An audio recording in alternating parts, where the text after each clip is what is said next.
Bonjour tout le monde, que le Seigneur vous bénisse abondamment et que son nom soit loué. C'est encore une joie, c'est encore un privilège pour moi que de nous retrouver en cette journée pour pouvoir partager la parole du Seigneur. C'est un plaisir, hein? C'est un plaisir, c'est un honneur de servir le Seigneur, c'est un honneur de faire les choses du Seigneur sans murmure, sans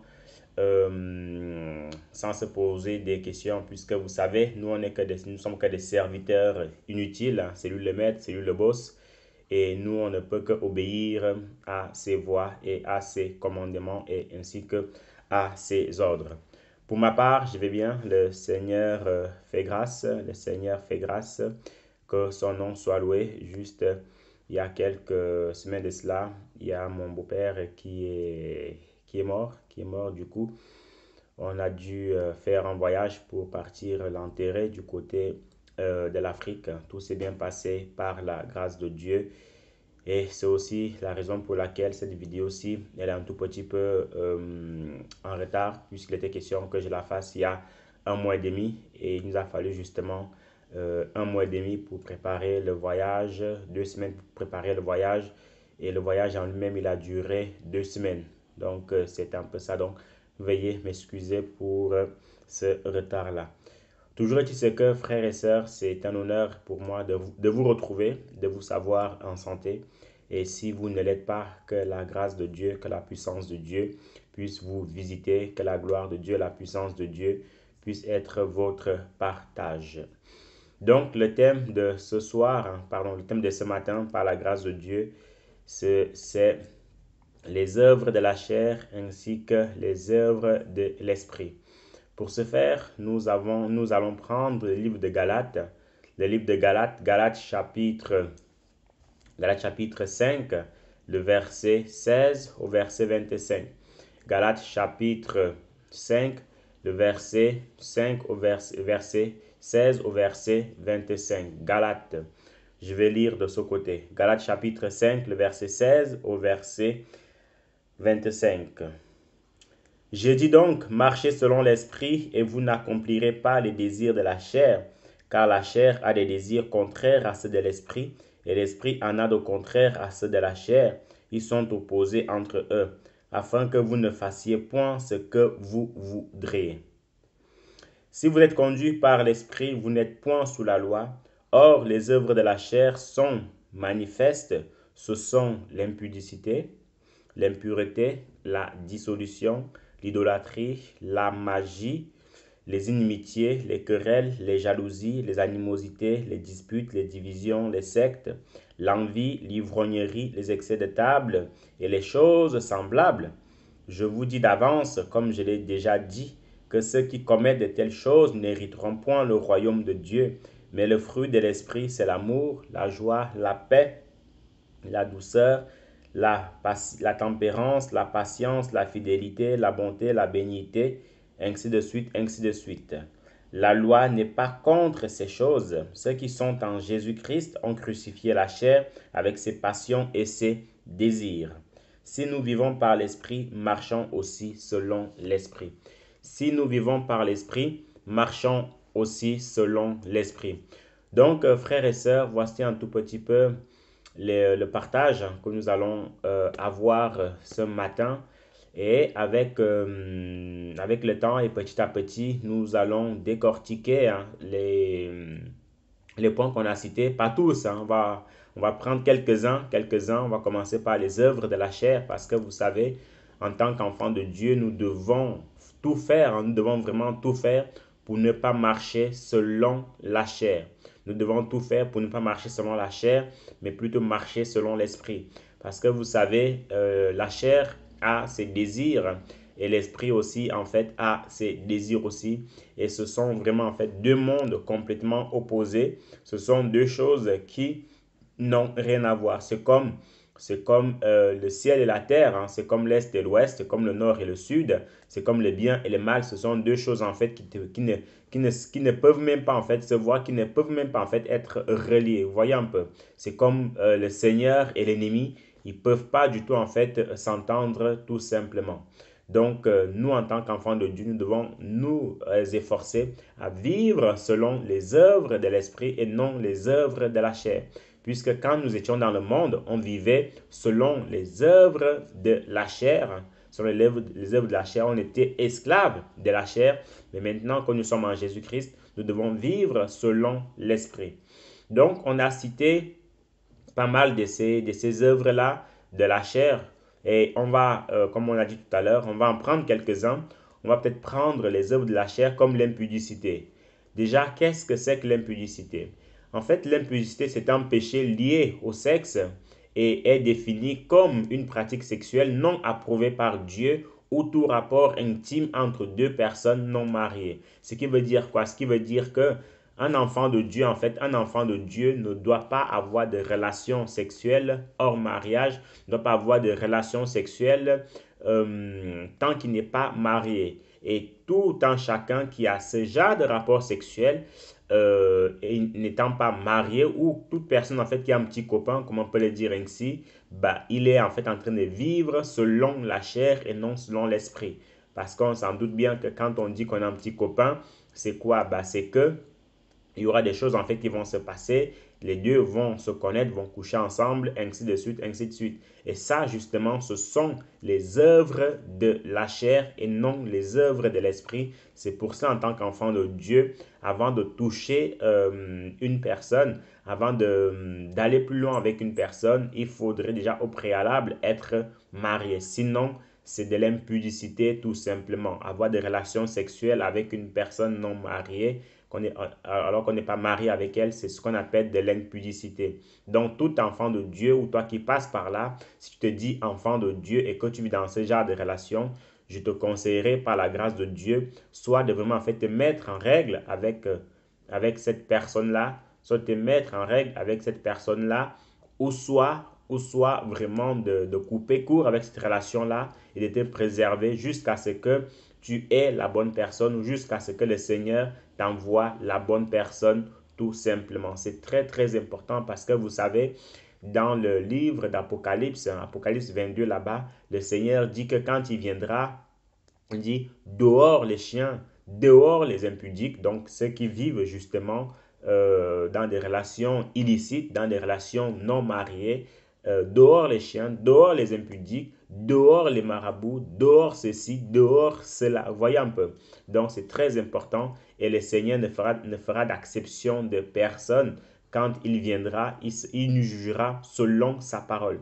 Donc, mon frère, ma soeur, c'est vrai que ce n'est pas facile, c'est vrai que ce n'est pas simple d'attendre la bonne personne pendant des années, mais cela en vaut pour ta vie, cela en vaut pour ta destinée par la suite, en fait. Hein, voyez? Donc, c'est un peu ça. Ne vis pas, parce que si tu vis dans l'impudicité, étant chrétien, et que tu vis encore dans l'impudicité étant païen, où est donc la différence? Voyez? Où est donc la différence entre les deux dans la mesure où, étant païen, tu vis dans l'impudicité, maintenant étant chrétien, tu vis encore dans l'impudicité, bah, où est donc la différence? Alors que le Seigneur dit que dans le livre de Malachie là-bas, vous verrez la différence entre ceux qui servent le Seigneur et ceux qui ne le servent pas. Ce qui veut dire quoi? Ce qui veut dire que si le païen ou le non-croyant, lui, il vit dans l'impudicité, et que toi, chrétien, tu vis aussi dans l'impudicité, où est donc la différence? Il n'y en a pas. Donc, nous, en tant que chrétiens, on doit toujours marquer la différence dans toutes ces choses-là par la grâce de Dieu. Donc, voilà un tout petit peu le premier point concernant l'impudicité, le premier péché qui concerne la chair. À côté de cela, il y a aussi ce qu'on appelle les inimitiés. En fait, c'est quoi les inimitiés? En fait, une inimitié, c'est un sentiment d'aversion, d'hostilité à l'égard de quelqu'un ou d'une collectivité. Donc, en gros, que tu es, le verbe haïr, que tu es en fait quelqu'un, tu es contre quelqu'un, et un enfant de Dieu ne doit haïr personne. Un enfant de Dieu ne doit pas être contre quelqu'un dans la mesure où le Seigneur nous appelle à nous aimer les uns les autres, comme lui-même aussi en fait nous a aimés. Maintenant, attention, il y a une différence entre détester les actes de quelqu'un, détester le comportement de quelqu'un et haïr la personne. On doit aimer tout le monde. On ne doit pas haïr les gens, mais on doit haïr leur comportement. Je m'explique. Vous avez quelqu'un, vous connaissez quelqu'un qui, lui, en fait, il est arrogant. Vous voyez? Il est arrogant. Vous ne devez pas haïr Jacques qui est arrogant, mais vous pouvez haïr l'arrogance qui est en lui. C'est différent, vous voyez un peu, c'est différent. Je vous prends l'exemple. C'est comme par exemple, vous voyez, les homosexuels. Dieu aime les homosexuels, vous voyez. Dieu aime les homosexuels, mais Dieu n'aime pas l'homosexualité. Dieu aime les homosexuels, mais Dieu n'aime pas l'homosexualité. Donc, c'est différent. Ouais? Donc, il faut toujours faire cette différence-là, mon frère, ma soeur, pour ne pas tomber dans le piège. Donc, on vient de parler des inimitiés. Après, il y a ce qu'on appelle en fait les divisions. Voyez? Il y a des enfants de Dieu qui sont champions pour cogner les têtes des autres. C'est-à-dire quoi? C'est-à-dire qu'il va de maison en maison pour raconter, pour faire du bavardage, pour faire du colportage en fait, de maison en maison. Et ce n'est pas bon du tout. Et ça crée des divisions. Vous voyez? Et ça, ce n'est pas bon pour un enfant de Dieu d'être toujours en fait là, une pierre d'achoppement pour les autres. Nous devons haïr les divisions. Nous devons haïr en fait le fait de parler, d'aller de maison en maison pour parler des autres. Ce n'est pas bon du tout pour l'enfant de Dieu.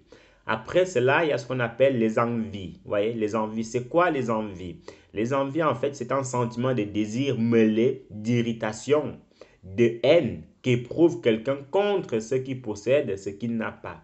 Ça veut dire quoi? Ça veut dire que vous voyez quelqu'un qui a acheté une belle voiture et tout ça, et vous commencez à dire que moi aussi je veux cette voiture-ci, vous commencez aussi en fait à la convoiter, ainsi de suite, ainsi de suite. Mon frère, ma soeur, il faut savoir qu'en tant qu'enfant de Dieu, ce sont des comportements que nous devons complètement éviter. Ça n'honore pas le Seigneur. Ça n'honore pas le Seigneur, ce genre de comportement, les envies.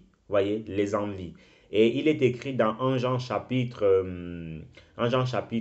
2, le verset 15 au verset 17 qui dit: N'aimez point le monde, ni les choses qui sont dans le monde, car celui qui aime le monde, l'amour du Père n'est point en lui. Nous devons haïr le monde, nous devons haïr les envies. Ce n'est pas bon d'être envié en tant qu'enfant de Dieu. Si le Seigneur bénit un frère, il faut prier pour le frère là, il faut le féliciter. Il faut dire Dieu merci parce que tu as béni, parce que tu as répondu à la prière de mon frère, à la prière de ma soeur. Mais commencer à dire que moi aussi j'ai la même chose, pourquoi elle était bénie? Non, c'est pas bon du tout. Ce n'est pas un bon comportement pour un véritable enfant de Dieu. Tu dois être content du bien, tu dois être content de la bénédiction de ton frère, tu dois être content de la bénédiction de ta soeur, tout simplement. C'est très important, mon frère, ma soeur, ce qui est en train d'être dit tout simplement. Donc, les envies et tout ça, les sentiments mêlés d'irritation, ce n'est pas bon.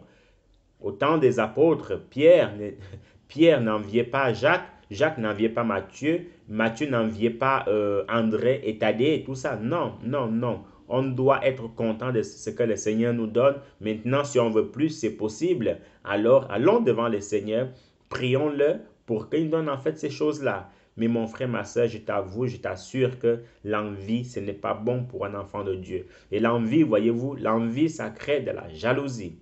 Vous voyez, quand on a envie de quelque chose, quand on a envie de quelque chose, ça crée de la jalousie. Et vous savez, le premier jaloux de l'histoire de l'humanité, c'est aussi en fait le premier meurtrier de l'histoire de l'humanité, à savoir Caïn. Vous voyez, il a été jaloux parce que le Seigneur a accepté l'offrande de son frère plutôt que la sienne. Donc, les envies, ce n'est pas bon pour un enfant de Dieu. On continue, il y a aussi ce qu'on appelle l'idolâtrie. Vous voyez, l'idolâtrie qui fait partie de la catégorie des œuvres de la chair. En fait, l'idolâtrie, c'est le terme d'idolâtrie qui désigne réellement ou supposé d'une image. Je reprends. L'idolâtrie désigne le terme d'une idolâtrie qui désigne en fait par la grâce de Dieu une image, un astre d'une idée, d'un objet ou d'une personnalité. Pour les religions abrahamiques, donc les religions d'Abraham, l'idolâtrie est une corruption, une impiété à combattre. Le terme est donc devenu péjoratif ou synonyme de superstition et d'égarement. Ça veut dire quoi? Ça veut dire que au temps d'Abraham, le Seigneur condamnait fermement, l'idolâtrie. Le Seigneur condamnait avec force et véhémence l'idolâtrie. Pourquoi? Parce que, en fait, l'idolâtrie, c'est la trahison, en fait. L'idolâtrie, c'est l'adultère. Souvenez-vous, quand le Seigneur va parler à Jérémie, il va parler à Ézéchiel, surtout à Jérémie, il va dire à Jérémie, écoute, Israël m'a trompé. Israël m'a trompé, il est parti auprès d'une autre femme. En fait, ici, là, la femme, ici, c'est l'idolâtrie, c'est auprès d'autres dieux. Et vous savez, la Bible dit que, car Dieu est un Dieu jaloux, un feu dévorant. Et quand le Seigneur devient en fait un feu dévorant ou un Dieu jaloux, ça veut dire que son enfant ou son peuple a commencé à adorer d'autres dieux. Et c'est pour cela, dans sa parole, le Seigneur avait dit aux enfants d'Israël que vous n'irez point vers d'autres femmes. Voici ce que j'ai trouvé. Vous n'irez point auprès d'autres dieux pour les adorer. Voyez? Donc, ce n'est pas bon. L'idolâtrie n'est pas bonne et ne sera jamais bonne. Voyez? Donc, si toi, mon frère, toi, ma soeur, tu as des images chez toi, des images de Jésus-Christ, qu'on croit que c'est Jésus-Christ, des images de Marie, qu'on croit que c'est la mère de Dieu. D'ailleurs, pour votre information, Dieu n'a pas de mère. Voyez? Personne ne l'a créé. Il était là avant toute chose. Dieu n'a pas de mère. Voyez? Dieu n'a pas de mère. C'est juste que voilà une femme que le Seigneur a trouvée, et il est venu au travers de cette femme-là. Mais en tant que mère, et vous savez aussi que pour vraiment être une personne normale et venir dans ce monde, il faut un père et il faut une mère. Voyez, il faut un père et il faut une mère. Mais la naissance de Jésus-Christ, Dieu sur terre, Dieu au ciel qui a laissé son trône pour venir nous sauver, ben, il est venu en fait par sa puissance, mais Dieu n'a pas de mère. Je vous le dis, Dieu n'a pas de mère. Donc, la Vierge Marie, qu'on dit que c'est la mère de Dieu, non, ce n'est pas la mère de Dieu. C'est juste une femme pieuse qu'il faut respecter, qu'il faut honorer, qui a été l'intermédiaire pour que Jésus-Christ puisse venir dans ce monde. Voyez un peu. Mais Dieu n'a pas de mère. Au ciel, quand le Seigneur fait la grâce d'aller au ciel, il n'a pas de mère. Il s'est créé, il était déjà là avant le commencement de toutes choses. Donc, si vous avez des images de la Vierge Marie en disant que voici la mère de Dieu, mon frère, ma soeur, ce n'est pas la Vierge Marie que autant de Joseph, non. C'est un démon, excusez-moi de le dire, c'est un démon, c'est pas bon du tout. En fait, cette Vierge Marie-là, c'est la reine du ciel. Vous voyez, c'est la reine du ciel, c'est la Marianne, vous savez, dans en France, c'est la Marianne, c'est la Marianne en France, en fait. Donc, c'est la femme qui fait l'honneur du drapeau français. C'est une femme qui fait l'honneur des Français, vous voyez un peu. Donc, c'est la Marianne français. Et c'est aussi en fait la Diane des Éphésiens. Vous vous souvenez, à l'époque, dans le livre d'Éphésiens, Paul a eu des accrochages avec les Éphésiens quand il leur a dit en fait que vous adorez des idoles. Et c'est la Marianne, c'est la Diane des Éphésiens. Donc en fait, ce sont des démons tout simplement. C'est un démon et nous savons en tant qu'enfants de Dieu, on ne doit pas adorer des démons. Donc, si vous avez des images soi-disant Jésus-Christ qui sont chez vous, que vous soyez, peu importe qui vous soyez, mais si vous aimez réellement le Seigneur, je vous encourage fortement à déchirer ces images-là, à les brûler et à les jeter dehors. Jésus-Christ, en fait, que nous adorons.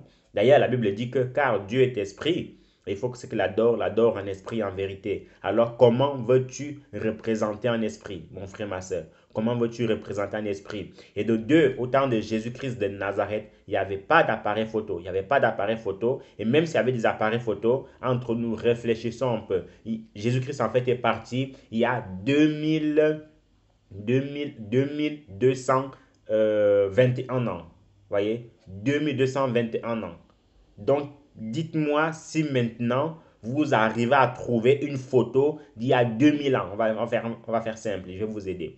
Dites-moi si on arrive à trouver une photo qui date de 2000 ans, qu'on a pris il y a 2000 ans. Voyez? Donc, vous comprenez avec moi que Tout ceci, en fait, ce n'est que de la duperie, ce n'est que du mensonge que l'ennemi veut nous faire croire. Ce n'est pas le Jésus-Christ qui était sur terre qu'on nous montre, que ça soit dans les films, que ça soit en fait en image. Non, ça aussi en fait c'est un démon et beaucoup en fait des gens des ténèbres en fait on dit que bah c'est un démon tout simplement. Donc si vous aimez vraiment le Seigneur, si vous voulez vraiment en fait adorer le Seigneur, adorez-le en esprit et en vérité, c'est-à-dire quoi, mettez-vous à genoux, priez le Seigneur, lisez votre Bible et le Seigneur va vous visiter. C'est aussi simple que ça. Les affaires des images, il faut avoir une image pour vraiment que ça soit réel, ainsi de suite, ainsi de suite. Non,